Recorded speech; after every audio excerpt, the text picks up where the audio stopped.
Muhammad Syafiee Apdal berpendapat beliau menjadi sasaran serangan Najib Razak apabila bekas Perdana Menteri itu membocorkan beberapa surat berkaitan projek kerajaan suatu masa dulu. Ketika itu, Muhammad Syafiee masih menjadi sebahagian daripada anggota Kabinet Najib dan kedua-dua mereka bersama dalam satu parti iaitu UMNO. Ditanya mengenai hal itu, Muhammad Syafiee berkata beliau percaya tindakan berkenaan diambil Najib selepas namanya disebut sebagai calon Perdana Menteri daripada pembangkang. Agaknya dia bimbang apabila Dr. Mahathir Mohamad menyebut nama saya sebagai calon Perdana Menteri ke-9. Hal sebegitu tidak pernah berlaku sebelum ini. Hanya apabila isu ini timbul, saya menjadi sasaran Najib untuk perkara seperti ini, katanya kepada Malaysia Kini dalam satu wawancara baru-baru ini. Terdahulu Najib mendakwa Muhammad Syafiee ketika itu menjadi Menteri Pembangunan Luar Bandar dan Wilayah selalu menolak proses tender terbuka.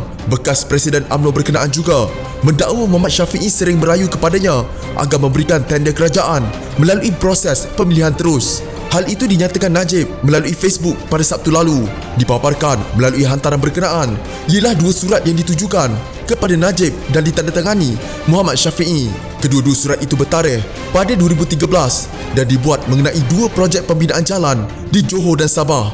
Agak keberatan membincangkan hal itu pada awalnya. Muhammad Syafiee berkata beliau juga menyimpan salinan surat yang ditandatangani Najib sebelum ini. Namun kata Ketua Menteri Sabah berkenaan, beliau enggan mengambil pendekatan sama seperti dilakukan Najib. Kata beliau Najib juga terbabit sama dalam amalan sedemikian. Dulu pernah apabila ada tender terbuka, mereka yang gagal dalam bidaan berkata mahu merayu dan mereka berjumpa Najib juga. Selepas berjumpa Najib, mereka sampaikan pesan kepada saya bahawa Najib bersetuju.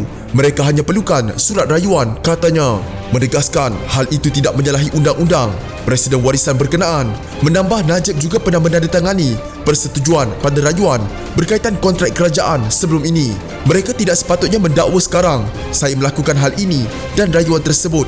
Saya ada salinan surat-surat itu juga, tapi saya tak mahu dedahkan surat seperti yang dilakukan oleh Najib. Tak apalah, katanya.